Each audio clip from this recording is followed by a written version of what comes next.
Welcome friends. இன்றைக்கி நம்ம ஸ்க்ரீனில் பார்த்துருக்க மாதிரியான வீடியோ வந்து எப்படி மேக் பண்ணதை பற்றி பார்க்க போகிறோம். வீடியோ வந்து ஸ்கிப் பண்ணாமல் ஃபுல்லாக பாருங்கள். இப்போ தான் நம்ம சேனலுக்கு ஃபஸ்ட் டைம் வந்திருக்கீங்கன்னா சேனலில் சப்ஸ்கிரைப் பண்ணிவிட்டு அப்படி வீடியோக்கும் ஒரு லைக் பண்ணிட்டு பாருங்கள். இப்போ வீடியோக்குள்ளே போகலாம். Kill them with your success. Life is very short, Namba. Bury them with your smile. Always be happy. உங்கள் மொபைலில் கைன்மாஸ்டர் அப்ளிகேஷனை ஓப்பன் பண்ணிவிட்டு கிரியேட் நியூன்ற ஆப்ஷனை கிளிக் பண்ணிக்கோங்க. இதில் 9:16 ரேஷியோ செலக்ட் பண்ணிட்டு கிரியேட் ஆப்ஷனை கிளிக் பண்ணுங்கள். லெஃப்ட் சைடு கீர் ஐக்கான் இருக்கும், அதை கிளிக் பண்ணுங்கள். கீழே எடிட்டிங்கில் ஃபில் ஸ்க்ரீன் கொடுத்துருங்க. மேலே ஃபோட்டோ டியூரேஷன் இருக்கும். ஸோ அதில் வந்து ஒரு 2 செகண்ட் கொடுத்துட்டு இப்போ அப்படியே பேக்கில் வந்துடுங்க. இப்போ நீங்கள் எந்தெந்த ஃபோட்டோஸில் எடிட் பண்ணலான்னு இருக்கீங்களோ அந்த ஃபோட்டோஸ் எல்லாமே இப்போ 1 by 1 செலக்ட் பண்ணிக்கோங்க. இப்போ ஃபோட்டோஸ் எல்லாமே செலக்ட் பண்ண மாட்டி எல்லா ஃபோட்டோஸுமே கரெக்டாக அலைன்மெண்ட்டாக இருக்கா, ஃபேஸ் எல்லாமே கரெக்டாக ஸ்க்ரீனில் செட் ஆகிருக்கா அப்படின்றத ஃபஸ்ட்டு செக் பண்ணிக்கோங்க. இப்போ ஏதாவது ஒரு ஃபோட்டோ செலக்ட் பண்ணிட்டு ரைட் சைடு அட்ஜஸ்ட்மெண்ட்டில் வந்து ஸ்டேச்சுரேஷனையும் கான்ட்ராஸ்ட்டையும் உங்களோட ஃபோட்டோஸ்க்கு ஏற்ற மாதிரி இன்க்ரீஸ் பண்ணிட்டு அப்படியே கீழே ஸ்க்ரோல் பண்ணி அப்ளை டு ஆல்னு கொடுங்க. எல்லா ஃபோட்டோஸுமே இந்த செட்டிங்ஸ் வந்து உங்களுக்கு சேஞ்ச் ஆகிடும். இப்போ நம்ம ஃபோட்டோஸ்க்கு வந்து எஃபெக்ட்ஸ் ஆட் பண்ணிக்கலாம். ஃபஸ்ட்டு ஃபோட்டோவை செலக்ட் பண்ணுங்கள். ரைட் சைடு கிளிப் கிராபிக்ஸ்னு இருக்கும், அதை கிளிக் பண்ணுங்கள். ஸோ இப்போ நம்ம ஆட் பண்ண போகிற எஃபெக்டோட நேம் பார்த்தீங்கன்னா ஓல்டு ஃபங்க் அப்படின்ற எஃபெக்ட்டை தான் நம்ம இப்போ ஆட் பண்ண போகிறோம். இந்த எஃபெக்ட்டை ஃபஸ்ட்டு உங்களுக்கு டவுன்லோட் பண்ண தெரியல அப்படின்னா நம்ம ஆல்ரெடி கால்மெட்டிஜை வந்து எப்படி இன்ஸ்டால் பண்ணணும்னு வீடியோ வந்து போட்டிருக்கோம். அந்த வீடியோட லிங்க் டிஸ்கிரிப்ஷனில் கொடுத்துருக்கேன். அந்த வீடியோவில் எப்படி கால்மெட்டி இன்ஸ்டால் பண்ணுறீங்களோ சேம் அதே ஆப்பில் தான் இந்த ஓல்டு ஃபங்க்ன்ற எஃபெக்ட் இருக்கும், நீங்கள் இன்ஸ்டால் பண்ணிக்கோங்க.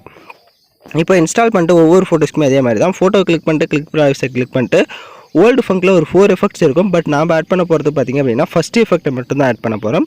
ஸோ அதனால் ஒவ்வொரு ஃபோட்டோஸுமே ஓல்டு ஃபங்கில் ஃபஸ்ட்டு எஃபெக்ட்டை எல்லா ஃபோட்டோஸ்க்கும் ஆட் பண்ணிக்கோங்க. ஏன்னா ஃபஸ்ட்டு எஃபெக்ட்டை ஆட் பண்ணால் தான் நமக்கு எல்லா ஃபோட்டோஸுமே ஒரு ஆர்டராக வந்து ஷோ ஆகும். ஸோ அதனால் எல்லா ஃபோட்டோஸுமே அந்த ஃபஸ்ட்டு எஃபெக்ட்டை வந்து ஸ்க்ரீனில் வந்து ஃபுல்லாக செட் பண்ணிக்கோங்க. இப்போ தான் நம்ம சேனலுக்கு ஃபஸ்ட் டைம் வந்திருக்கீங்கன்னா சேனலில் சப்ஸ்கிரைப் பண்ணிவிட்டு கூட இருக்க பெல் பட்டனையும் கிளிக் பண்ணிட்டு ஆல்ன்ற பட்டனையும் கிளிக் பண்ணிவிடுங்க. இப்போ எல்லா ஃபோட்டோஸ்க்குமே எஃபெக்ட்ஸ் ஆட் பண்ண வேண்டி டிக் ஆப்ஷனை கொடுத்துட்டு வீடியோட ஃபஸ்ட்டுக்கு வந்துடுங்க. இப்போ ஃபஸ்ட்டு ஃபோட்டோ செலக்ட் பண்ணுங்க. ரைட் சைடு ஸ்க்ரோல் பண்ணுங்கள், விக்னேட் என்ற ஆப்ஷன் இருக்கும். ஸோ அதை வந்து எனேபிள் பண்ணிக்கோங்க. எல்லா ஃபோட்டோஸ்க்குமே அந்த விக்னேட் ஆப்ஷனை எனேபிள் பண்ணிக்கோங்க. அப்போ தான் நாம் ஆட் பண்ண போகிற அந்த லைட் எஃபெக்ட்லாம் கரெக்டாக வந்து ஷோ ஆகும். ஸோ அதனால் இருக்கிற எல்லா ஃபோட்டோஸுக்கும் விக்னேட் ஆப்ஷனை எனேபிள் பண்ணிக்கோங்க. இப்போ எல்லா ஃபோட்டோஸ்க்குமே விக்னேட் ஆப்ஷனை எனேபிள் பண்ண மாட்டி இந்த வீடியோவை எக்ஸ்போர்ட் பண்ணிக்கோங்க. ஏன்னா நெக்ஸ்ட் ஸ்டெப்பில் தான் நம்ம ஃப்ரேம் வந்து செட் பண்ண போகிறோம். தேவையான குவாலிட்டியில் வீடியோஸை எக்ஸ்போர்ட் பண்ணிக்கோங்க. வீடியோ வந்து ஸ்கிப் பண்ணாமல் ஃபுல்லாக பார்த்தா மட்டும்தான் நாம் யூஸ் பண்ணுற எல்லா ஸ்டெப்ஸுமே உங்களுக்கு கரெக்டாக புரியும். வீடியோ கொஞ்சம் ஸ்கிப் பண்ணிட்டு போயிட்டீங்க அப்படின்னாலும் உங்களுக்கு சில டவுட்ஸ் வரலாம். அதனால் வீடியோஸை ஸ்கிப் பண்ணாமல் ஃபுல்லாக பாருங்கள். இப்போ வீடியோவை எக்ஸ்போர்ட் பண்ண வாட்டி பேக்கில் வந்துடுங்க. இந்த ஃபோட்டோஸை சில அட்ஜஸ்ட்மெண்ட் மட்டும் பண்ணிக்கலாம். ஸோ ஃபஸ்ட்டு ஃபோட்டோ செலக்ட் பண்ணிட்டு அப்படியே ரைட் சைடு அட்ஜஸ்ட்மெண்ட்டுக்கு போயிட்டு ஸ்டேச்சுரேஷனை ஃபுல்லாக -100 கொடுத்துக்கோங்க. மேலே பிரைட்னஸ்ன்னு இருக்கும். ஸோ அதை வந்து லைட்டாக ஒரு -20 அந்த மாதிரி கொடுத்துட்டு இப்போ அப்படியே கீழே ஸ்க்ரோல் பண்ணி அப்ளை டு ஆல்னு கொடுங்க. எல்லா ஃபோட்டோஸும் பிளாக் அண்ட் ஒயிட்டுக்கு சேஞ்ச் ஆகிடும். இப்போ வீடியோட ஃபஸ்ட்டுக்கு வந்துட்டு லேயர் ஐக்கான கிளிக் பண்ணுங்கள். நான் டிஸ்கிரிப்ஷனில் உங்களுக்கு ஃப்ரேம் பிஎன்ஜின்னு வந்து கொடுத்துருப்பேன்.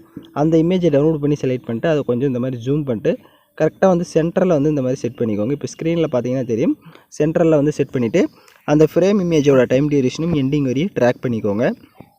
இப்போ அகைன் வீடியோட ஃபஸ்ட்டு கொண்டு லேயர் ஐக்கான கிளிக் பண்ணிட்டு நம்ம கடைசியாக எக்ஸ்போர்ட் பண்ண அந்த வீடியோவை செலக்ட் பண்ணிக்கோங்க. செலக்ட் பண்ணிவிட்டு இதை கரெக்டாக வந்து பேக்ரவுண்டில் இருக்க அந்த ஃப்ரேமில் வந்து செட் பண்ணணும். ஸோ அந்த பேக்ரவுண்டில் இருக்க ஃப்ரேம் அளவுக்கு இந்த மாதிரி ஜூம் பண்ணிவிட்டு லெஃப்ட் சைடு 3 டாட்டா கிளிக் பண்ணிட்டு சென்ட் டு பேக்வேர்டு கொடுத்துட்டிங்க அப்படின்னா உங்களுக்கு அந்த வீடியோ வந்து பேக்கில் போயிடும். இப்போ நீங்கள் லைட்டாக மூவ் பண்ணி பார்த்தீங்கன்னா உங்களுக்கு வந்து பேக்ரவுண்டில் பிளாக் அண்ட் ஒயிட்டாக ஷோ ஆகும். இப்போ அகைன் வீடியோட ஃபஸ்ட்டுக்கு வந்துட்டு லேயர் ஐக்கான கிளிக் பண்ணுங்கள். நான் டிஸ்கிரிப்ஷனில் உங்களுக்கு லிரிக்ஸ் வீடியோ வந்து கொடுத்துருப்பேன். அதை வந்து டவுன்லோட் பண்ணி செலக்ட் பண்ணிக்கோங்க. உங்களுக்கு இந்த லிரிக்ஸ் வீடியோ தேவையில்லை அப்படின்னா கீழே அந்த ஃபோட்டோ கீழே பாருங்கள், உங்களுக்கு அந்த ஃப்ரேமில் கொஞ்சம் ஸ்பேஸ் இருக்கும். அந்த இடத்துல நீங்கள் ஏதாவது நேமை வந்து ஆட் பண்ணுறதா இருந்தால் ஆட் பண்ணிக்கலாம். இல்லை இந்த லிரிக்ஸ் வீடியோவே நீங்கள் செலக்ட் பண்ணிக்கிறதா இருந்தாலையும் செலக்ட் பண்ணிக்கலாம். இப்போ அந்த லிரிக்ஸ் வீடியோ செலக்ட் பண்ணிட்டு அப்படியே கீழே ஸ்க்ரோல் பண்ணுங்கள். பிளெண்டிங் வரும். பிளெண்டிங்கில் மல்டிபிள் ஆப்ஷனை கொடுத்துட்டு கரெக்டாக இப்போது அந்த ஃப்ரேம் கீழே இந்த மாதிரி இப்போ பார்த்தீங்கன்னா தெரியும். ஸோ அந்த ஃப்ரேமில் எப்படி செட் பண்ணியிருக்கணும் அந்த மாதிரி கரெக்டாக வந்து இந்த ஃப்ரேமில் வந்து செட் பண்ணிக்கோங்க. இப்போ நான் அந்த லிரிக்ஸ் ஆட் பண்ணியிருக்கிற இடத்துல உங்களுக்கு இந்த லிரிக்ஸ் வீடியோ தேவையில்லை அப்படின்னா நீங்கள் வந்து அந்த இடத்துல ஏதாவது டெக்ஸ்ட்டை ஆட் பண்ணிக்கோங்க. இப்போ அகைன் வீடியோட ஃபஸ்ட்டுக்கு வந்துட்டு லேயர் ஐக்கான கிளிக் பண்ணுங்கள். டிஸ்கிரிப்ஷனில் லைட் எஃபெக்ட் வீடியோன்னு கொடுத்துருப்பேன். அதையும் டவுன்லோட் பண்ணி செலக்ட் பண்ணிட்டு அதில் இருக்க ஆடியோவை மியூட் பண்ணிவிடுங்க. அப்படியே பேக்கில் வந்துட்டு ரைட் சைடு ஸ்க்ரோல் பண்ணுங்கள். ஸ்ப்ளிட் ஸ்க்ரீன் இருக்கும், அதில் ஃபுல் ஸ்க்ரீன் கொடுத்துருங்க. எகைன் பேக்கில் வந்துட்டு ரைட் சைடு அட்ஜஸ்ட்மெண்ட்டில் போயிட்டு ஸ்டேச்சுரேஷன் அதுக்கு ஃபுல்லாக இன்க்ரீஸ் பண்ணிவிட்டு எகைன் பேக்கில் வந்துட்டு அப்படி கீழே ஸ்க்ரோல் பண்ணி பிளெண்டிங்கில் ஸ்க்ரீன் கொடுத்துக்கோங்க. இப்போ நீங்கள் லைட்டாக மூவ் பண்ணி பார்த்தீங்கன்னா உங்களுக்கு வீடியோ வந்து சூப்பராக வந்து ஷோ ஆகும். இப்போ நம்ம வீடியோ வந்து ப்ளே பண்ணி பார்க்கலாம் நம்ம ஆட் பண்ணதெல்லாம் கரெக்டாக வந்திருக்கான்னு. இப்போ பார்த்தீங்கன்னா வீடியோஸ் வந்து சூப்பராகவே நம்ம வந்து மேக் பண்ணியாச்சு. இப்போ இந்த வீடியோவை எக்ஸ்போர்ட் பண்ணிக்கலாம். ஓகே ஃப்ரெண்ட்ஸ், இந்த வீடியோ பிடிச்சிருந்தா லைக் பண்ணுங்கள், ஷேர் பண்ணுங்கள், சப்ஸ்கிரைப் பண்ணிட்டு கூட இருக்க பெல் பட்டனையும் கிளிக் பண்ணிக்கோங்க. அப்போ தான் நம்ம சேனல்ஸில் போடுற எல்லா வீடியோஸோட நோட்டிஃபிகேஷன்ஸும் உங்களுக்கு உடனடியாக வரும்.